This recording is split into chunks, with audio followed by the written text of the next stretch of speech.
Juga di dalam persidangan tadi dibuktikan seluruh saksi tidak pernah melihat aslinya. Jadi untuk menjerat klien kita ini hanyalah selembar kertas fotokopi. Nah, sementara menurut hukum fotokopi ini tidak bisa menjadi bukti untuk menjerat seseorang sebagai pelaku pidana. Dan sepanjang saksi tadi sudah kita kejar kemana-mana, itu tidak ada gambar konstruksi. Artinya bahwa peristiwa pemalsuan atau menggunakan surat palsu ini terjadi. Saya tanyakan di mana terjadinya juga dia tidak tahu, kapan terjadinya juga tidak tahu.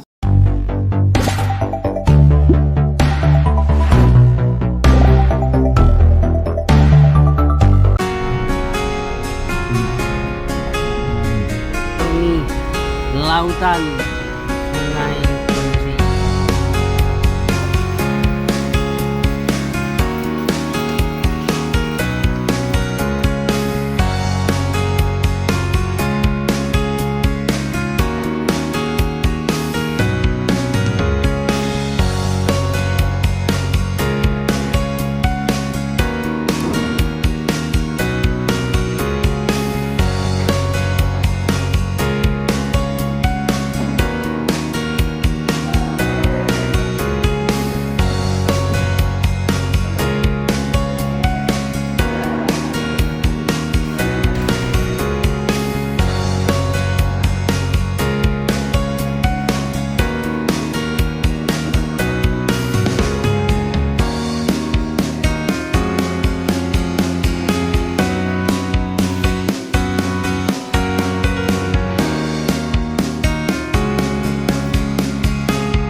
Oke, Pak Dian, apa agenda sidang Bu Ida hari ini, Pak Dian? Agenda kita ya sidang Ibu Ida Laila pada hari ini adalah sidang saksi dari jaksa penuntut umum, di mana sebelumnya adalah keputusan sela, di mana eksepsi kita ditolak dengan alasan untuk memperdalam perkara ini lebih dalam supaya hakim lebih bisa mendalami tentang apakah ada peristiwa materialnya atau tidak. Nah, hari ini kita agenda saksi di mana telah dihadirkan oleh jaksa penuntut umum tadi 16 orang saksi, namun yang bisa diperiksa 8 orang. Cuma Kapan itu lanjutnya, Pak Dian? sidang dilanjutkan pada hari Kamis. Pada hari Kamis ini dengan agenda yang sama, masih saksi dari jaksa penuntut umum. Tinggal berapa saksi lagi itu, Pak Dian? Tadi berarti kalau 16 sudah 8, berarti tinggal 8 orang lagi.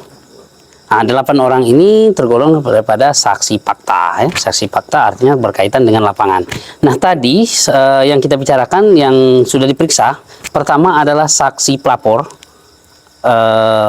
Alvinus AK, mantan dari penasihat hukum PT SGP. Kemudian dilanjutkan dengan pemeriksaan saksi korban, yaitu direktur PT SGP. Namun tadi setelah kita kejar dengan beberapa pertanyaan, justru mereka tidak mempunyai formalitas untuk melakukan laporan ini, di mana Alvinus AK sebagai pelapor itu mendapatkan surat kuasa dari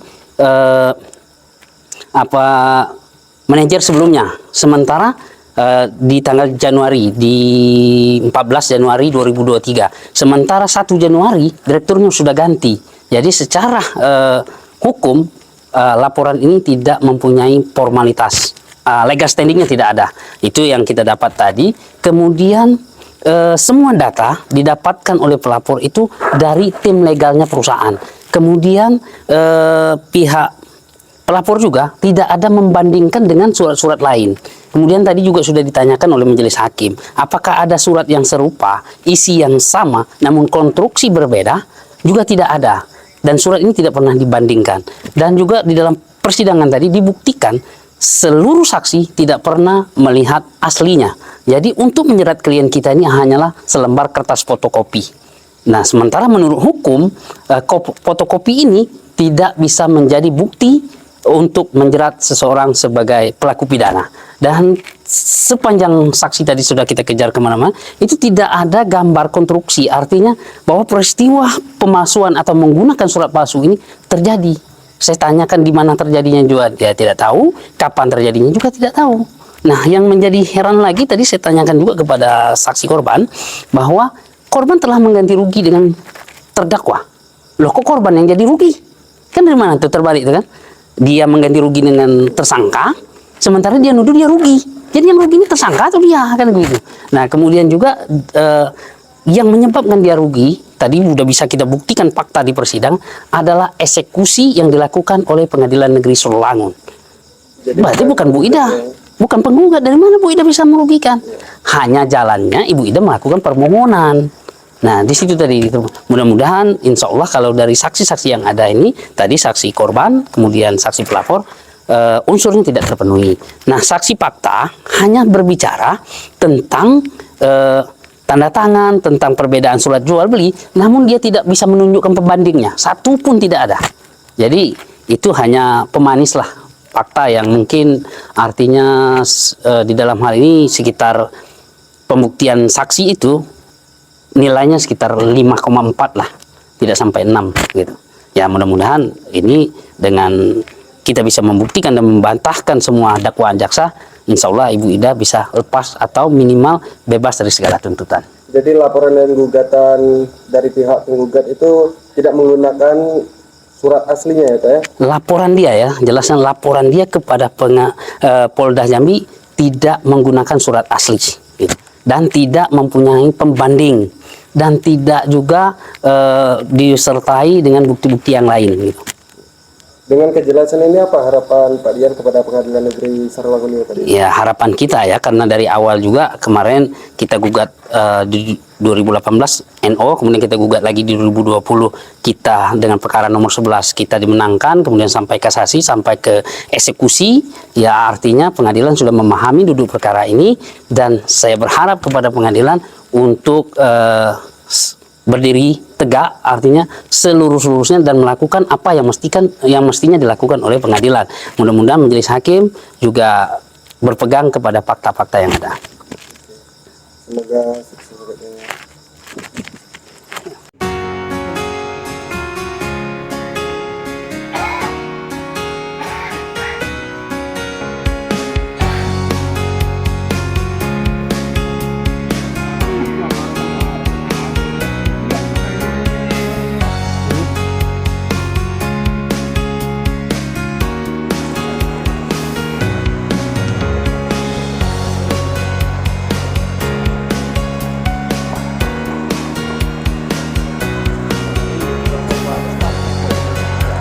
Nah, beda.